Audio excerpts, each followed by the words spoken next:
afternoon, good afternoon. Thank you all so much for tuning back in to the Governor's Workforce Development Summit. My name is Nisha Christian Hendrickson. I'm the Assistant Commissioner and Legal Counsel for the Virgin Islands Department of Labor. And today we have a fantastic panel, and we're going to be talking about mastering communication skills. And we hope that at the end of the panel, we're going to leave some time for the community and the people who are in the room today to ask some questions. So start thinking about your questions from now. So I would ask to begin if the panelists could introduce themselves briefly, tell us a little bit about you and what you do, and we'll begin after that. Thank you so much. Doctor. Good afternoon. My name is Gerri King. I'm currently retired, but I retired in January from the University of the Virgin Islands, where I served as the Vice President for Administration and Finance and Chief Financial Officer for 12 years. It's a pleasure to be here. Thank you so much. Hi, I'm Georgia Conrad. I traveled all this way from Oregon. I'm an entrepreneur, own a business in marketing and communications for web development, but I also serve as the Executive Director of the Oregon Workforce Partnership. Great, thank you. Hello, good morning. My name is Khalil Al-Arifi. I'm the Project Director at Equus here in the Virgin Islands. We operate the one-stop center at the VIYA Department of Labor. Happy to be here. Thank you. Good afternoon, everyone. I'm Dr. Nicole Cragwell-Sims, Assistant Commissioner, Department of Health. Okay, great. So thank you so much for those introductions. So the first question I want to kick us off is, what are the most essential soft skills in communication? And how does one really foster those skills when you're trying to create a good team? Anyone can jump in. So I guess you're looking at me, so I'll start first. I think I have the most experience here in terms of the workplace. I worked 40 years for the government, so even though I did financial management, still communication is an effective part of it. If folks don't understand what you're doing, they can't share in the challenges or even in the gains that you have. But the one skill I learned over time, and it's not a skill that you're born with, in my opinion, but it's clearly very important, and it's in emotional intelligence. Having awareness of yourself and what some of your vulnerabilities are, and how they would impact employees or individuals to interact with, as well as understanding the folks that you're working with. What skill set do they have? What sort of emotional challenges they may bring into the workplace? So emotional intelligence for me has been a soft skill that I have learned over time. And I do believe it's not something you can learn automatically, but with experience and understanding how important it is something that should be a part of a skill set of a manager, a leader, or even an employee, but it does take some time to develop. Great. Anyone else? Yeah. Go ahead. That was excellent. I think a lot of these communication skills, it's hard to say, one is the most important because they all work in symphony, but I think active listening is extremely important, especially when you're managing a team, right? Members of your team often or always want to know that you're genuinely listening, not just listening to respond, but listening to understand. So I think it's active listening. Yeah. I was going to say the same thing. Yeah. Like, you have to be present, be willing to hear their side, and participate in a place of understanding, knowing that they're also being vulnerable to you. I think it's also important, and I dovetail everyone, but it's also important to understand that your body is also a source of soft skill, and the way that you stand or the way that you're positioned when someone comes to speak to you, especially as a leader, is very important. So it's not always verbal, but those nonverbal, soft body tones and the way that you present yourself are also very critical, coupled with what has already been said. So you guys already scratched off two of my questions. So I'm going to talk one about emotional intelligence and one about body language.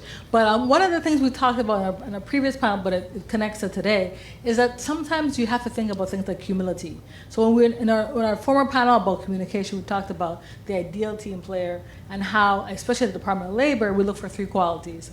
Having the person be hungry, like hungry for the job, humble, so able to accept criticism, constructive feedback, and then smart. And not necessarily smart with people, but more like emotional intelligence. Are you able to read the room and really discuss and really pick up on that body language to say, okay, the person is saying yes, but their body is saying no. So how do we really create safe spaces for people to feel like they can communicate effectively, constructively? How do we do that in teams? I could go ahead. I think one of the most important things is that when persons become leaders, they tend to forget that they were once entry level.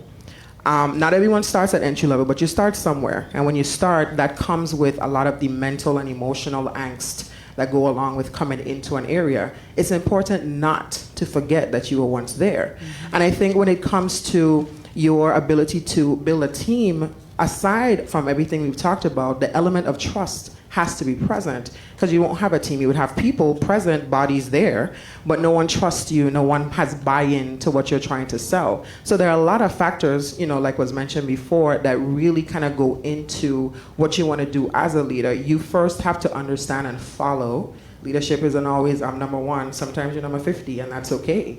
You know what I mean? You have to follow and understand, and then you can kind of move forward and relax into what you're doing. Anyone else? I'd like to say, to piggyback with what Dr. Sims just said, empathy, understanding where someone is.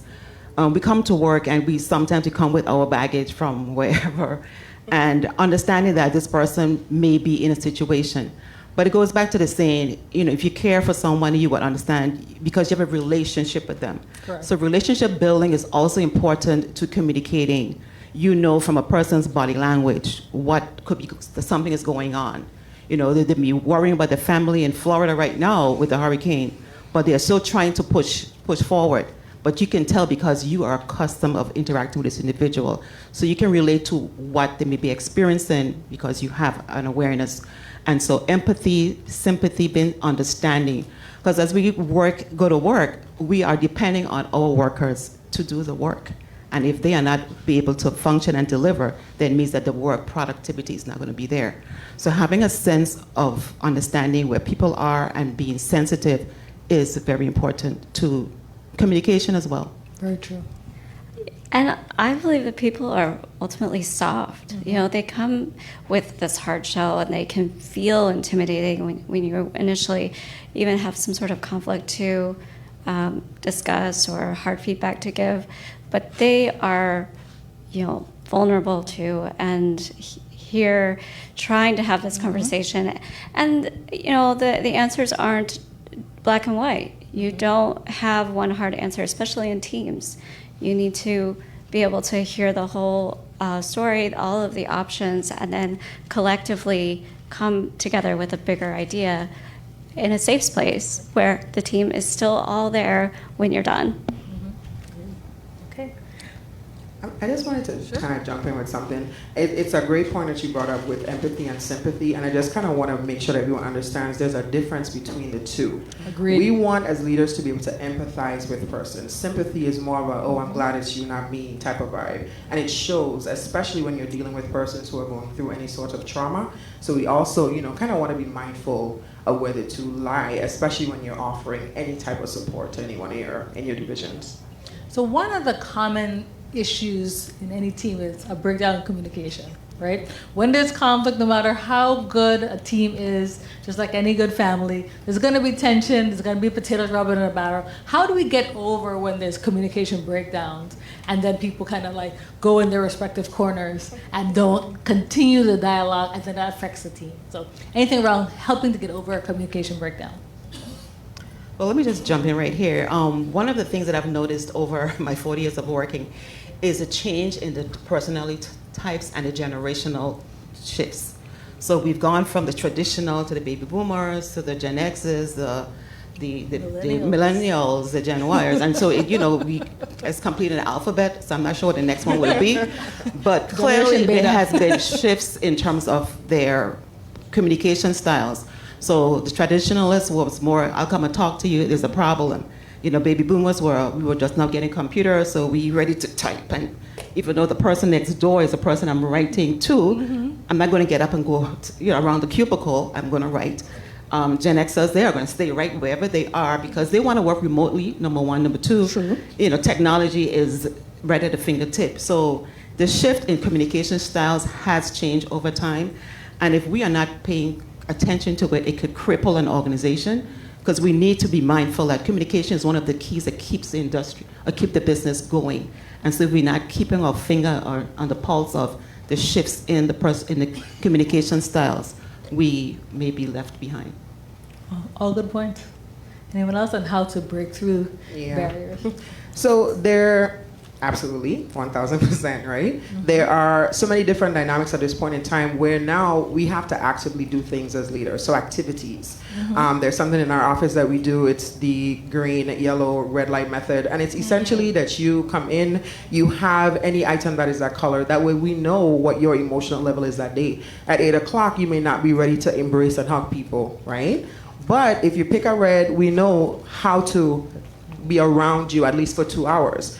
The key, though, is for whomever is leading that division to check back in. You don't leave people in red and you don't leave them in yellow. So you check back in to make sure that they're doing okay, and that really does help to improve communication because now they know and understand that you are going out of your way to care enough to impose different methods for them to communicate, because not everything is verbal. Verbal communication is not always accountability. So you have to really be creative in how you get persons to trust you and communicate with you.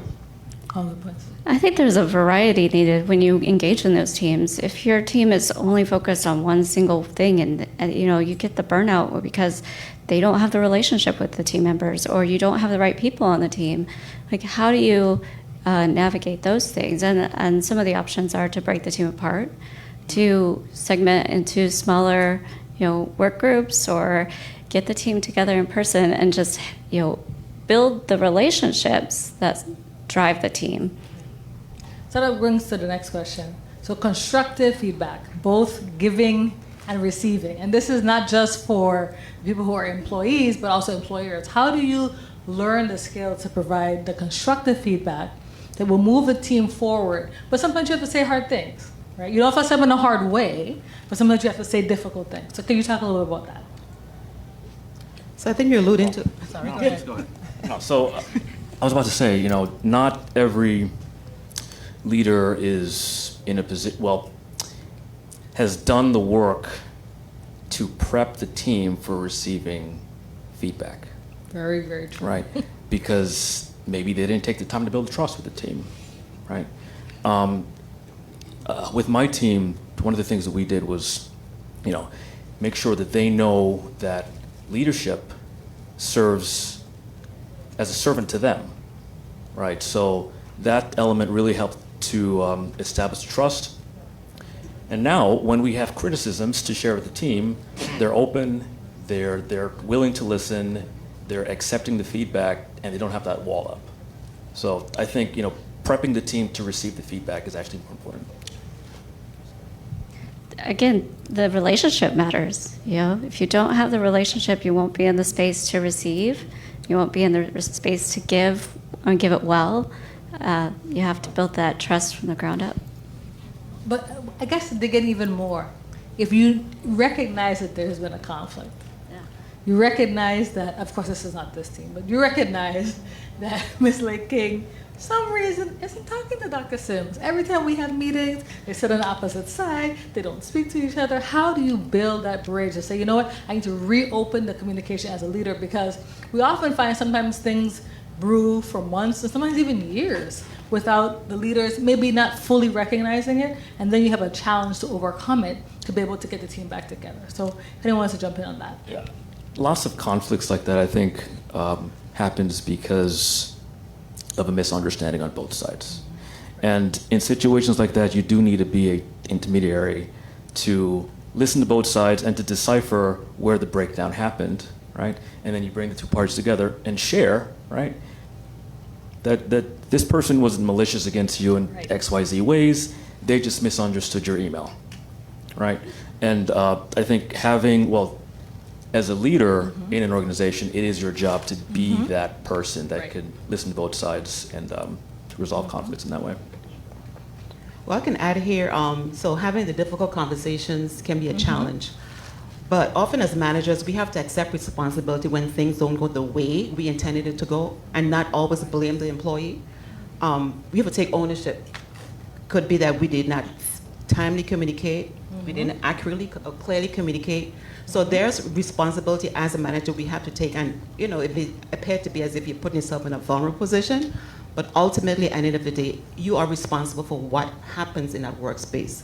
And so making sure the employee has the right information, the right resources, all that is needed to support them to be able to be successful is important, but oftentimes, you may find that, you are, I guess, yes, being vulnerable, but at the same time, we make sure the employee is fully supported before coming to the conclusion that the employee has failed. Because failure by the employee is also a failure on your part as a manager. Absolutely. So difficult conversations are fine within the workplace, but the goal is to get to the goal, be better, and not to be forever blaming, but put the energy into finding solutions to have a better product at the end. And excuse me, not every, well, I can't speak for everyone. I have the fortune of having a family-based team. And when I say that, if you absolutely can, not everything has to just be in that 8 to 5. People have children, they're married, they do different social things. We live in a very small place. So there's really nothing wrong with building outside relationships. It's like your family dynamic. You have a brother and sister who aren't speaking, you can't go to the court and be like, okay, well, you can actually, that's no longer my sister. But we don't want to encourage that behavior, right? But the thing about it is, once you have that basis of trust and love and understanding, you can at some point be like, hey guys, what is it? What's happening? I can see. That's the other key. If you have a team that is cohesive, you can see and you can feel when things shift. No one has to say to you, Ms. Lake and Dr. Sims have a problem. If you're a good leader, or if you're involved, you can almost smell it in the air. The tension will lock your arms together. You know what I mean? And then you can say, listen, guys, remember, we went to this christening last week or this wedding last week. We had such a great time. What's going on this week? And you can build, upon those things. Yeah, I think it's one of the things that's unique to the Virgin Islands, especially, is that you will see that person in the grocery store. Correct. You will see them at the gas station. So on the positive and the negative, you have an opportunity to have a more family-oriented, as you mentioned, or more cohesive community. And so I often joke with my friends who live in the mainland, and they're like, I never speak to this person after work at 5 o'clock. I never see them again. I'm like, that's just not how we live. Right. It's just different.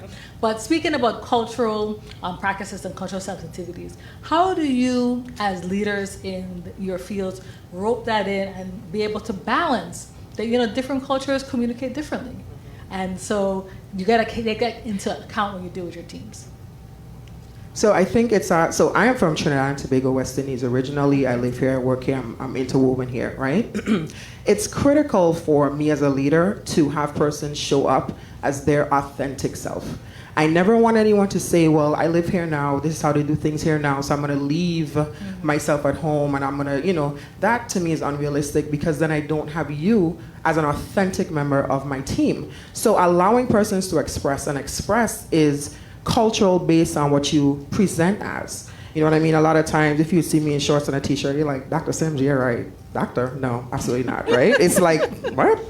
What? No.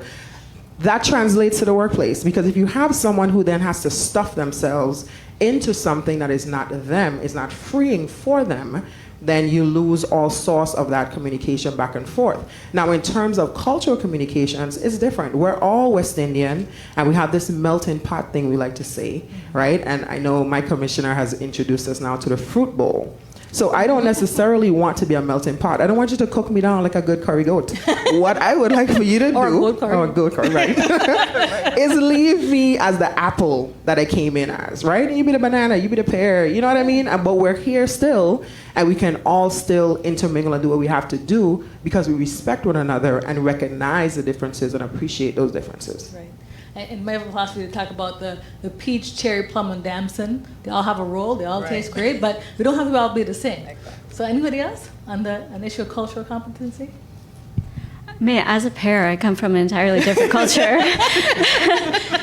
But, we all struggle with these differences. And in Oregon, we have tribal differences where we try really hard not to say we talk about WIOA because it is a negative term in Native American language.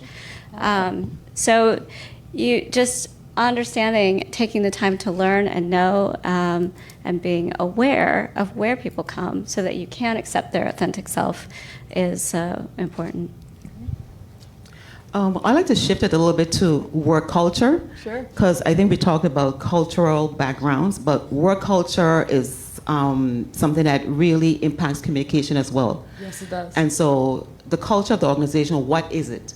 what is the communication style of the organization? What is the accountability style of the organization? Is it okay to not come to work and say, I'm just going to work remotely today? How does that impact the workplace? I think it's very important that we are, as managers, cognizant of that we are have a healthy culture, and so people feel safe to speak, to express themselves, of course with respect, but at the same time, making sure that it's within a safe space to do so. And so work culture, like I said, is very important, that we as managers make sure that we create a space that people are safe, can feel, productive, supported, and the like. Yeah, so within Equus, we try to train our staff on inclusion, right? Educating them on the subtle cultural differences that they might encounter when serving clients, and particularly Western cultures versus Eastern cultures. There's a lot of differences there, right? Western cultures are a lot more direct with their communication style, and Yes. Eastern cultures, they're a little bit more nuanced and subtle. So some things that you might say might offend someone in a different group, and you need to know how to identify that. So I think training is important. Right. So one of the things that we know is just a reality of 2024 is hybrid work environments. So can you all talk about how working on hybrid work environments, remote, telework, there's lots of names for it, how that impacts communication styles? And sometimes it doesn't have to necessarily be hybrid for a permanent basis. Sometimes it's just the person working from home for the day because the child may be ill, or they're in a conference, so they're working, or you work for the government, and so 5 o'clock doesn't end the day, and so you might have to jump on a Teams meeting at whatever time. So can you guys talk about hybrid work environments? You want to go ahead? Sure. I think I talked about this a bit in St. Croix. It's like I work hybrid all the time, remote most of the time, and then I operate a small team that, 1 employee's in Missouri, many of them are in Oregon, but then through the Oregon Workforce Partnership, every one of my board members that I work very closely with all is running their own organization. Mm-hmm. And so, it's a challenge to keep the momentum all the time when their focus is already distracted. And so one of the things that we do is we have retreats, in-person retreats 3 times a year, and everyone comes together. And that is a way to fuel the momentum of the projects and reestablish those relationships. So we just get such good momentum for all the work that we do in between by coming together and meeting again in person.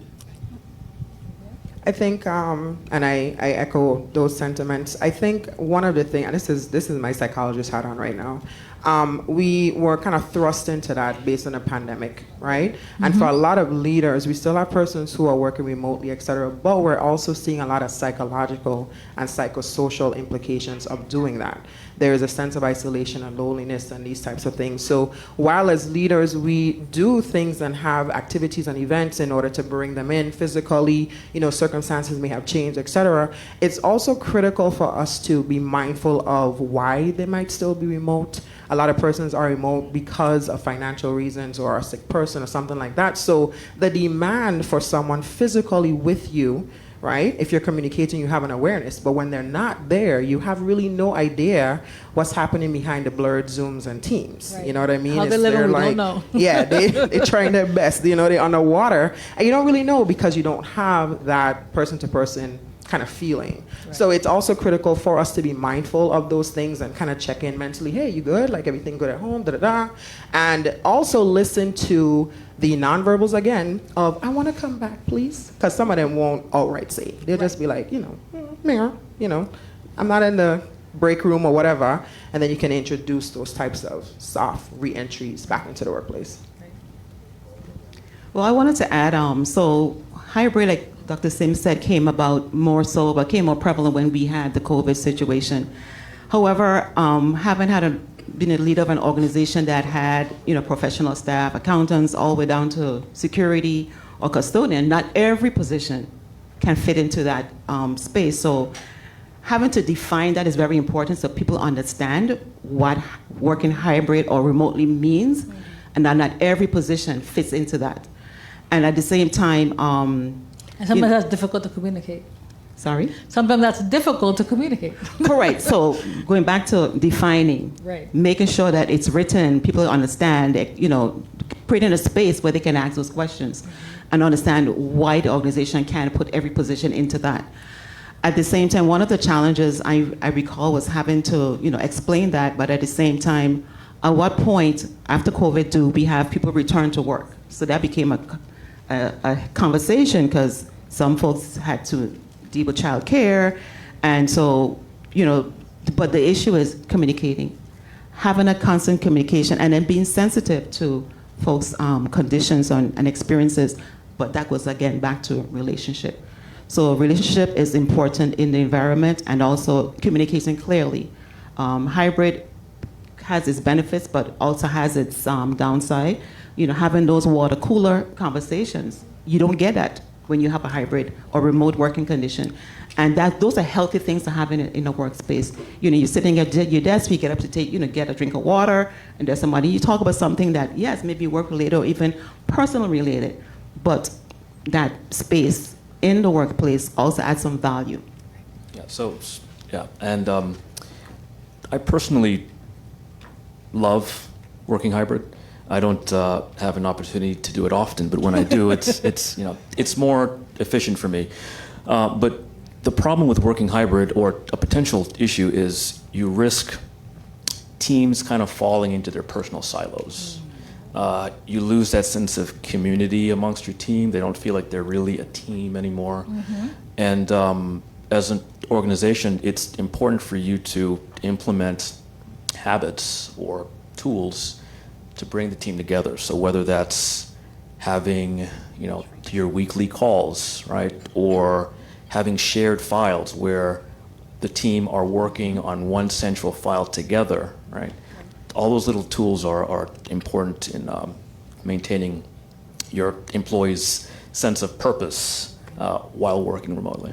So that leads us right into another topic about accountability. So at the Department of Labor, we recently rebranded. Another commissioner mentioned earlier, we have these lovely blue shirts. We talk about protecting, improving, and employing. But one of the other things that we did is redo our core values. So every team, as you said, culturally, the workplace has a culture and a set of values. So ours are customer service, integrity, openness, and accountability. Now, in dealing with communication, you have to hold people accountable.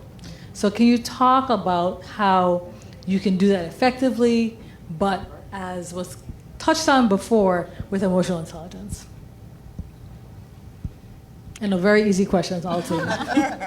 It is. Well, one of the ways that I find it to be easier, I guess, if you could even apply that to this, is to make sure that you have the appropriate protocols in place.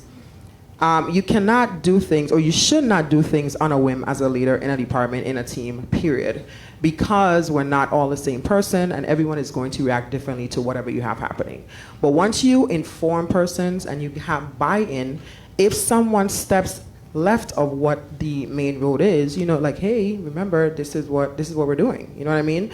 And I like to ask powerful questions. Okay, in this, tell me where you think, you sidestep. Tell me where you think. So I am not, as your leader, telling you this is what you did, et cetera, et cetera. You have to tell me.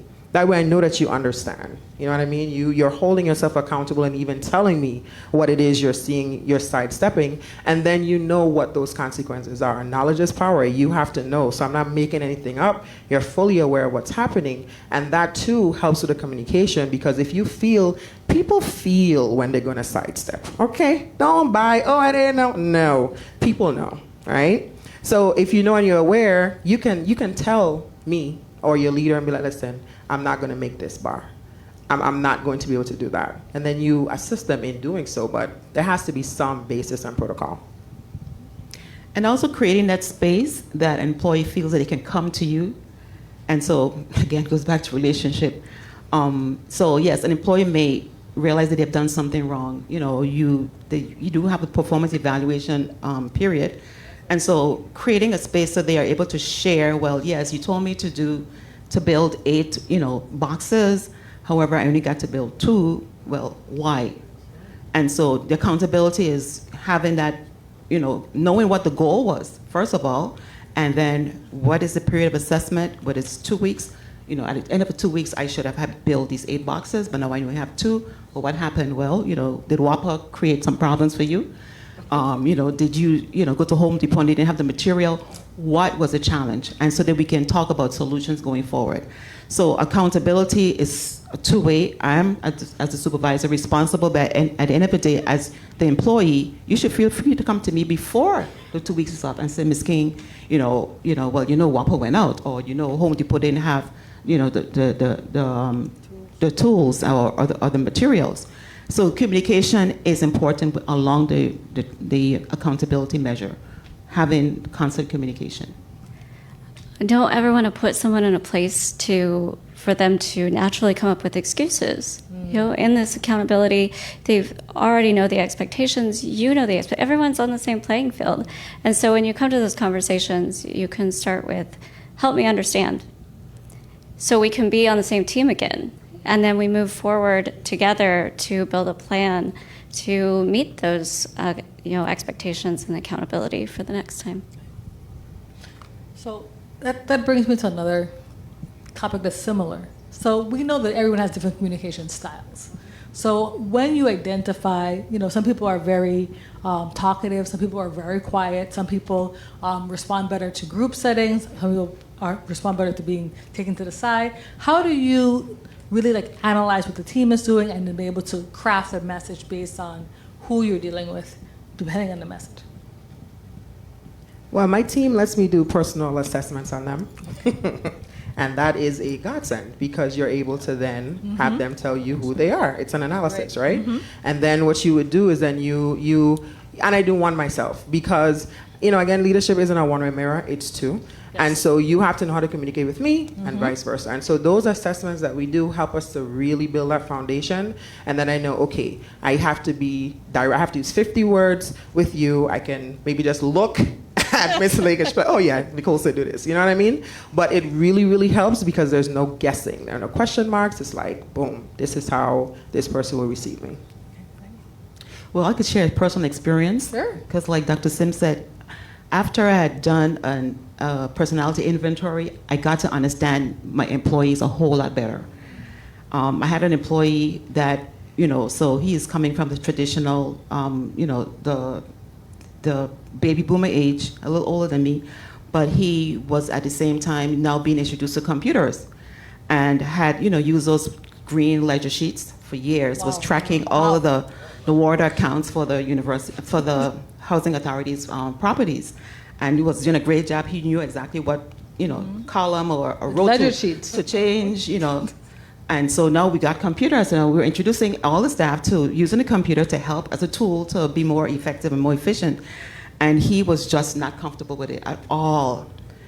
They were like, so there were 2 supervisors between us, but I would pass his desk, and every day he would take the cover off the computer, put it on, but not log in. At the end of the day, put the cover back on. And so if you had to give, evaluations for care of equipment, he got it all. Because his equipment was, if a flood came or water came down to the ceiling any day, his computer was always protected, but he never used it. And so it was like, I'm like, why isn't he using it? So I sat with him one and said, well, how can I help you? Because I could tell he felt as if he was being left behind, but he was fearful of this thing. And so I said, okay, this is what we're going to do. For 2 weeks, every afternoon, I'm going to sit with you for 2 hours. And it was a sacrifice on my part, but I felt as if I had to help him, overcome this challenge and feel wholesome in the workspace. And so we did it for 2 weeks. And after that, oh my gosh, he was so excited. I saw him 10 years ago, and he keeps saying, but he had gotten blind, so he didn't see me. So I said, hi, how you doing? He said, wait, Ms. King, this is the best supervisor ever. Because now I was able to affirm that he had the ability to make the transition, but he was fearful. I guess he felt very vulnerable at the time. And so, work with employees, getting to know them, know that, where some of their challenges are, or what, makes them happy or pleased, became something I became so much aware of after having done the assessment of your personality types. it was just an eye-opening for me and really changed my outlook on working with employees. So this is actually a perfect example of servant leadership. Traditional leadership styles, you can think of it almost like a pyramid where you have the CEO at the top and then manager levels in the middle and employees at the bottom, right? And traditional leadership says the directives come from the top down, right? With servant leadership, you flip the pyramid upside down. So now the CEO is at the bottom of the pyramid, right? Managers at the middle and employees at the top. And instead of directives coming down, you have support coming up. And I think this is a perfect example of you showing empathy, listening, and supporting that employee allowed him to feel more confident in his role and most likely improved a lot of his productivity because of it, yeah. And his self-esteem, to do his job well. I think that is a really powerful point, and a good leader provides culture and vision and support, and then allows them to do the job that they were hired to do. And that goes out to trust, because he took a step forward in saying that, I trust you not to embarrass me, not to, make this something that's going to be a disciplinary matter, but trust that, you're leading in the right way. And then on the other hand, trust that he does have value. He's already demonstrated that, but that he just needs help. So can we speak to trust a little bit more? I know that, it's really difficult to have a conversation with someone you don't trust. People often feel shut down, but how do you use communication to build trust in teams? Well, I'll start off. First, you have to build credibility. As a leader, if you don't do as you say or live what it is you're expecting, nobody's going to be trust you to be supportive. And when you have a sense of your trust from your team, they're willing to go the extra mile with you. They will go and they'll fight for you. If somebody calls your name and says something bad, they will jump to your defense. But because you have built trust, you have become a credible leader. And so you have to live, exemplify what you are preaching, as well as, protect your employees when, as well, when they do something wrong, you talk, you have those conversations, but defend them, represent them, make them feel as if they are a worthwhile part of the organization. Get to know them, understand what they like, what makes them motivated, and do what you say you're going to do. Follow through. That's right. Employees really want to know that they're being heard, and that I found builds trust. You mentioned, proving your credibility. With my situation with leading ECWA's US VI team, I was a new hire as a director. Staff was already established, right? None of the staff knew who I was, and for the first 3 weeks, no one trusted me. One of the things that I did was I made sure to meet with every employee, and took the time to learn how their individual contributions affected the team, listen to what issues they were having, right? Prove that you're willing to resolve those issues. Very key. Right? All those things help to build trust. They know that they're being heard. They know that they have support if they need it. And they know that, they have a fighter. And that builds trust faster than anything. For me, essentially, not having an open door policy and unlock the door. You know what I mean? It's like, that was just a thing that I was told to tell you. And the other side of that coin is, you have to be able, people test you all the time, especially when you come in. I'm at Help for 6 years now, so I'm coming in. A lot of the persons that I now supervise saw me when I was in high school, so it's kind of like, so it's hard to kind of break through those things. However, one of the things I've learned is that nothing that anyone tells you that they do not want repeated, they should ever hear again. Agreed. And that builds trust. So when you come in that open door policy and you like Dr. Sims, etc., I always ask, okay, is this between us? Is this something you need me to support you with? How do you want me to respond before they even launch it? And if I know, no, I just need to vent, I just need this time, then it's vaulted. Right. And that builds trust. You let them know, I'm a safe space for you until you establish others. Right. So as promised, we're going to one last question. We're going to open it up to the rest of the community here who would like to ask the questions. So get your questions ready. So we are in a unique stage in the workforce. Right now we have 5 generations working in the workforce right now. We have the boomers, we have Gen X, we have millennials, we have Gen Alpha, and so there's a lot of different groups all coming together, and they all have different perspectives. So how do we, acknowledge the fact that, for example, in the time of the boomers, if your manager said, this is a black carpet, this is a black carpet, there was no, what do you think about the color of the shade? There's just a different way of looking at it. So how do we navigate the different generations to be able to still get things from the team members to make sure that they are feeling heard, but that we respect our differences? You don't want me to answer this question? Maybe that's why I retired. But clearly, I did see, the differences, and it is something to really try to navigate, because they are coming to the table with different interests, So you have, the Gen Xers and Gen Ys who want to have their, be entrepreneurs. They all want to be entrepreneurs, but the baby boomers are going to stay there beyond 5 o'clock, but not generation, because they got things to do, they got places to go. With respect to things like looking at retirement, preparing for retirement, the current generation, they don't want to hear about that. They want to have fun now. It's the now. Whereas the baby boomers were like, okay, I have to look at my, TIA CREF or my GRS fund or my 401k to make sure that when I get to that age, I have, whether the millions or the 2 million to live off of. The current generation, that is not their focus. They're more into how does what I do impact the environment?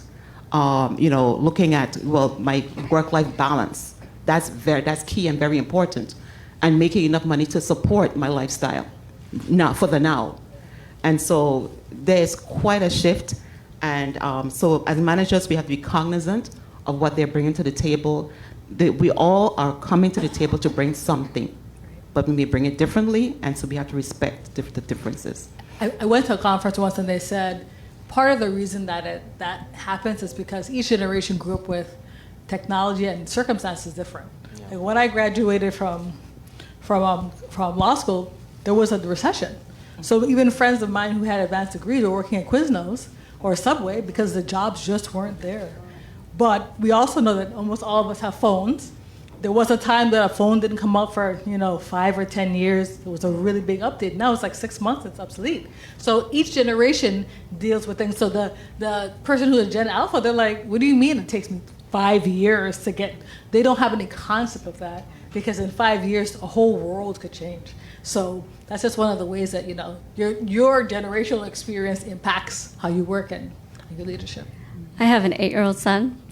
And he was struggling to get onto the internet with the phone, like at the stop sign. And I'm like, it doesn't work that way.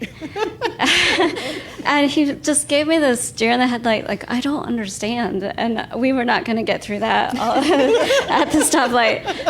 But, dealing with, figuring out how to be the interpreter between the generations, how to explain this dynamic or the situation from Gen Alpha to Gen Z and Gen Z to the millennial, on the work environment. So what's important to someone, that's a real skill to do that. I have 2 Gen Z employees, and they want to work 30 hours a week. They want to make enough money to sustain their lifestyle, but when they're there, when they're present at work, they are there. They're fulfilling the mission. They feel positive about their jobs, about their input, about what they're doing with their careers. And then I work with a board of Gen X and Boomer. Actually, I think they're mostly Gen X, but there's millennials too. And every one of them works different. And working with boards is an entirely different panel. So. Agreed. Anybody else? Well, I'll just say that in an organization, it's super important to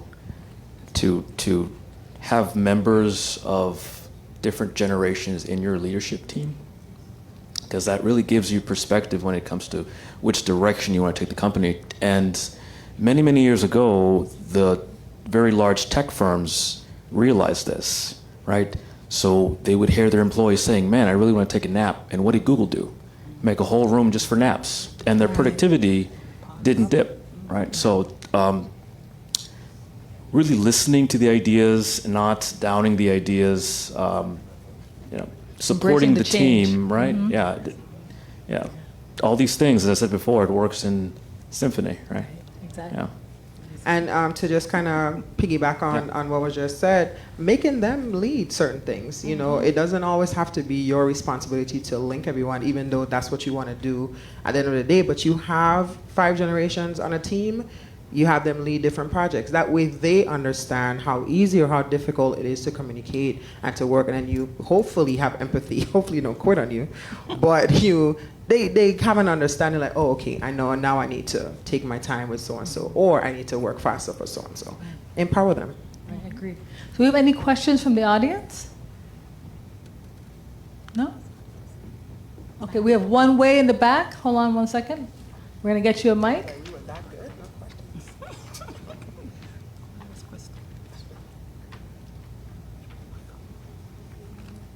Good afternoon.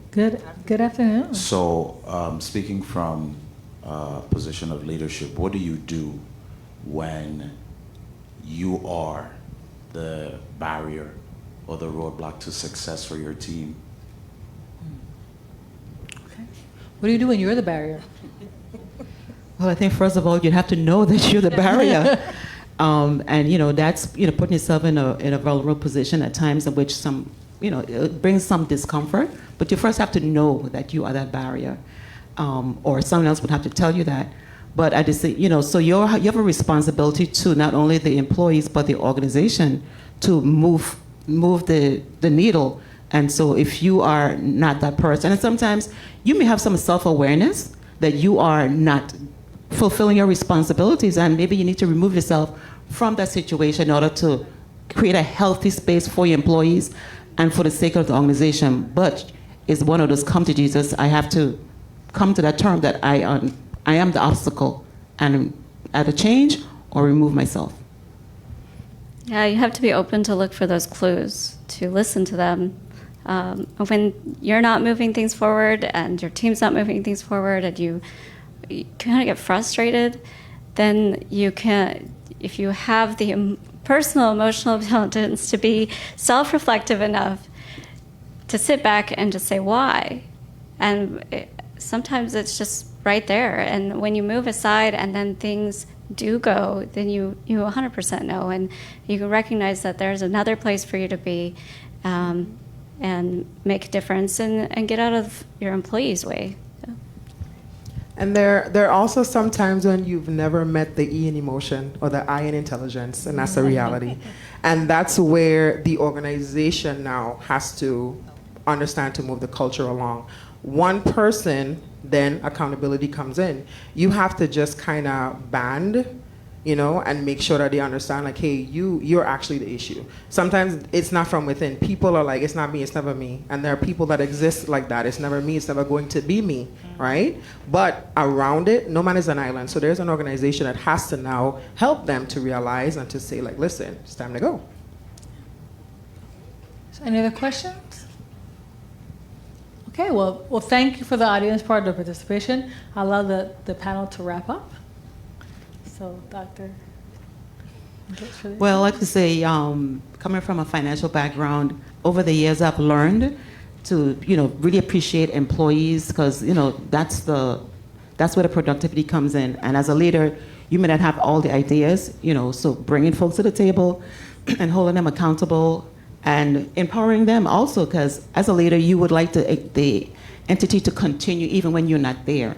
But if folks aren't at the table, they don't know what's going on, then the entity suffers. So inclusion, empowerment, communication is key.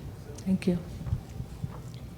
I just want to say thank you for giving me this opportunity and for meeting all these panelists.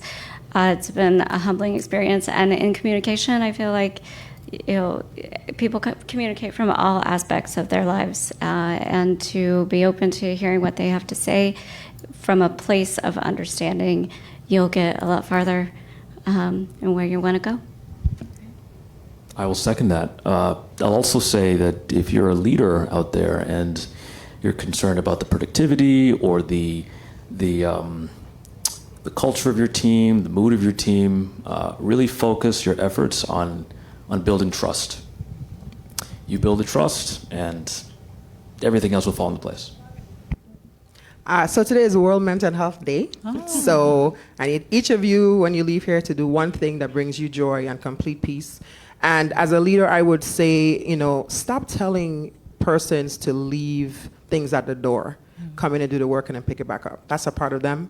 You need to learn how to communicate and build trust and work through that so that you have authentic, true to themselves persons as a part of your team. All right, thank you. So I want to take this opportunity to thank the panel. I think we learned a lot about communication and how to master it today. And we just also want to give a plug for Department of Labor. I see some of our staff here, so we thank you for participating and being a part of it. We can be reached at www.vidol.gov. And we welcome further communications. We had a summit not too long ago in reference to compliance matters, and we're always trying to communicate with our staff as well as the rest of the community about how we can build better leaders, better employers, and of course assist job seekers. So thank you so much for your time, and I hope you enjoy the rest of the summit. Thank you. Thank you. All right, let's hear it for a panel in communication styles. Excellent for leaders and employees. So this was great. Sit. Okay. No movement, please. This is our last concurrent session for today. I want to thank you for joining us before we wrap it up. Fitting to end us and give us some words to go forward with the Governor's Workforce Summit 2024 is our very own Lieutenant Governor, Tregenza A. Roach. He's going to give us some words. Thank you, Asia. Good afternoon, everyone. I learned a whole lot from listening to these wonderful people. Now, a lot of folks don't know about the office of the Lieutenant Governor. They think I'm just like a lady in waiting in case anything happens. In case anything happens to the governor, right? But the Lieutenant Governor has a statutory responsibility for about 9 agencies under that division. And we actually generate the second highest amount of revenue for the general fund. So we bring in somewhere like $120 million a year into the general fund of the Virgin Islands. So there are 145 employees roughly between the 3 islands, about 11 different locations. So these issues of hiring people and making the workplace a place where people want to be and where they feel valued and where they want to contribute, these are real issues for me, as they are for the government of the Virgin Islands. And as I've been listening throughout the day, there were 2 things that kept reverberating in my head. The first thing was, around 1993, I was driving and I heard some kind of conversation about the year 2000. I was like, 2000, that's a long time, right? But they were talking about, one of the initial conversations, at least that I picked up on, was about what was going to happen when the computers encountered 00, because we had been accustomed to only using the last 2 digits of the year. And whether the planes, whether they were going to go back to 1900, and the planes were going to fall out of the air, and all of this stuff that would happen, and there was millions and millions of dollars spent after that getting us ready. But my point about that is there was an early conversation, and nobody was really paying attention until we got very close. It's the same thing with climate change. A couple of years ago, people were denying that climate change was happening. Today, insurance companies in this country are denying people coverage on the basis of climate change. It has become so real. And it's the same thing with workforce development. I had I was going to say young woman, but a woman retired from my office after working 42 years, right? That's not going to happen anymore. People are not going to sit in any one office for 42 years. And so when I reflect on her and I reflect on the current changes in the workplace, we are at the crux, really, of a real issue. And that is having qualified, capable people, attracting them and keeping them in these offices. And it's not just a Virgin Islands problem. Last year, 2023, I had the opportunity to travel to Germany with several lieutenant governors, and we met with several divisions of their government. And what are they talking about? Young people migrating out of Germany because other parts of Europe had higher paying jobs. They getting people into Germany, not necessarily skilled, not necessarily fluent, with a language that sometimes uses all the letters of the alphabet in one word, right? And so we have the opportunity. This is why these forums are so important, because we have the opportunity now to think about this workforce so that it does not catch us like 1999 to 2000. It does not catch us from denying there's climate change to, oh my God, there is erosion at the coastline. We're a tourism economy, and how do we survive when our very environment is threatened? So I really want to thank the organizers of this forum, and I want to thank every participant, all of you who came out today, and the ones in St. Croix and the ones who will be with us in St. John in the morning, to engage in these conversations, because it's not lip service, it's not an ideological conversations. It's about very real changes that we are living in terms of these times. And when the conversation about the generations and having 5 of them in the same place, I had never imagined that I would be like the one at the top, the baby boomer. I keep thinking of myself as a young person. But if you really think about it, the same thing that binds us all as people. I happen to have known this young man's father, a painter from Yemen, right? If we really think about it, and he and I used to have some great conversations, people all want the same thing. People want the same things. People want to be happy. People want to be loved. People want to be fulfilled. So, baby boomer, at 18, I thought the same thing as whatever the lower generation is now. But somebody told me, no, you have to wait, right? But I didn't want to wait. I didn't want to put up with the nonsense that I had to. I didn't want to put up with making $13,000 a year, right? And that's the same thing. Put yourself back where you were. That's all it is. Everybody wants the same thing. And so a younger person today might be approaching it differently, but you wanted the same thing when you were their age. You didn't want to be tied to no desks, 8 to 5 and 7 and 9, right? And somebody telling you, well, when you retire, you can do that. Retire? A woman working at the Department of Education tells me after I come back from my trip to Southern Africa, when I was maybe 42, she says, I'm going to do that when I retire. I said, no, you won't. You gotta sit on the plane for like 12 hours, 14 hours. By the time you get there, you have to worry if your medication is going to be refrigerated. Or nobody wanted to wait for their whole life, right? So I think for us to deal with one another in the workplace is just to remember that we do have that in common. We all want the same thing. And what we want for our home is we want a functioning economy where people are fulfilled, and where we are thriving, and where we can afford to stay in this wonderful paradise that we inherited.